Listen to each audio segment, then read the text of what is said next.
círculo de oração é um culto matinal ou no período da tarde, de frequência diária no período da manhã e semanal no período da tarde.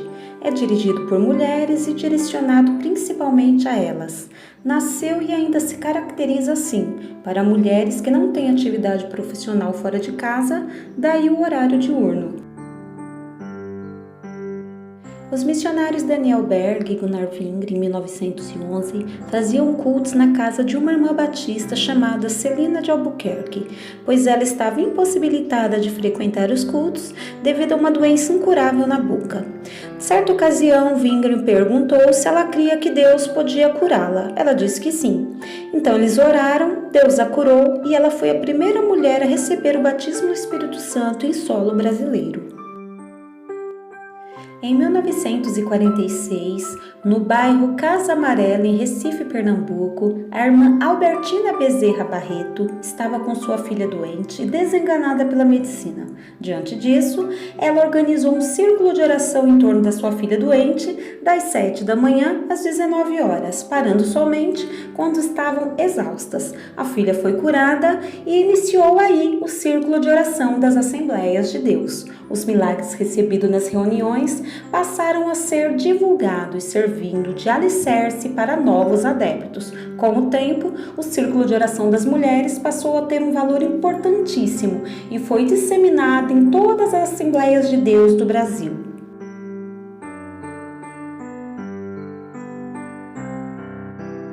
As irmãs do círculo de oração são tidas como as colunas, como sustentação espiritual e moral da igreja. Dão suporte espiritual, fazem visitas a enfermos, aconselham e muito mais. É possível, porém, notar diferenças nas reuniões de círculo de oração, ocorridas em templos grandes e em templos pequenos, cada um com sua particularidade. As dirigentes normalmente são mulheres com mais idade que mantêm preservados os usos e costumes, batizadas com o Espírito Santo, assíduas nos trabalhos da igreja, entre outras características em comum. O departamento do Círculo de Oração, como qualquer outro departamento, pode abrigar em sua liderança pessoas com certa dose de egocentrismo, resultado do assédio de pessoas imaturas espiritualmente que atribuem a elas poderes especiais. Normalmente, pessoas que, em outro lugar da sociedade, dificilmente teriam oportunidade de ocupar uma posição de liderança, se realizam na igreja, sendo motivadas por vanglória ao invés do interesse legítimo. É comum um despreparo na questão da interpretação bíblica, algo preocupante, uma vez que são formadoras de opinião, mas que, desconhecendo Jesus como chave hermenêutica da Bíblia, tiram suas próprias conclusões e as comunicam como se fossem doutrinas, causando com isso confusões em mentes mais vulneráveis. Os pastores das congregações pequenas trabalham secularmente, impossibilitando o acompanhamento destas reuniões. A presença dos mesmos inibiria heresias, isto é, se eles não forem simpatizantes das mesmas. Grande parte do público que procura estas reuniões estão debilitados emocional, físico, financeiro ou espiritualmente. Daí a importância de uma maior atenção na escolha da dirigente, a fim de não piorar a situação destes. O círculo de oração é extremamente político e, em determinadas situações, elas elegem ou excluem pastores com poucos gestos ou palavras. Em muitas ocasiões, quando um pastor está com a palavra, pode-se ouvir uma negativa ou uma exaltação feminina. Em caso negativo, misericórdia, Senhor, ou de exaltação, aleluia, glória a Deus. Toda a assembleia presente ali já sabe a opinião delas sobre o discurso do pastor.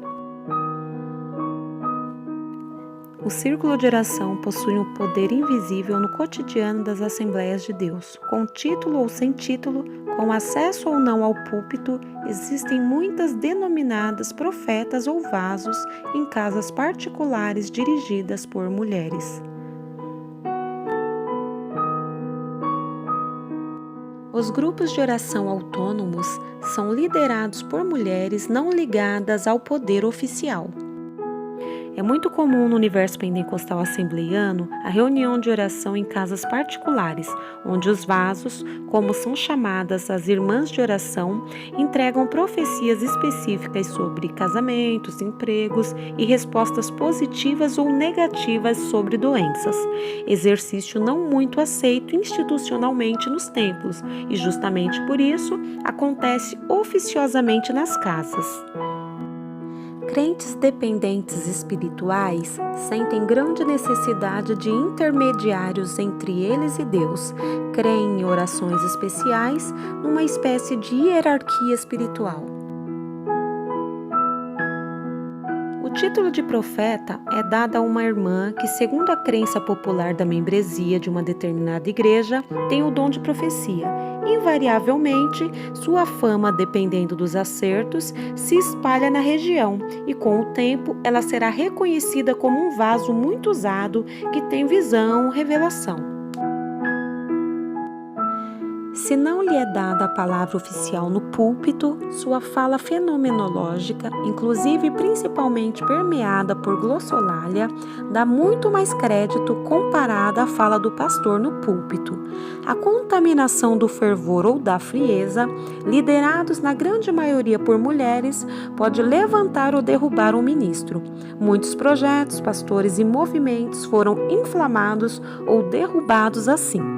Nas grandes igrejas, a atuação dos vasos é menor. Nos templos menores, ainda é forte.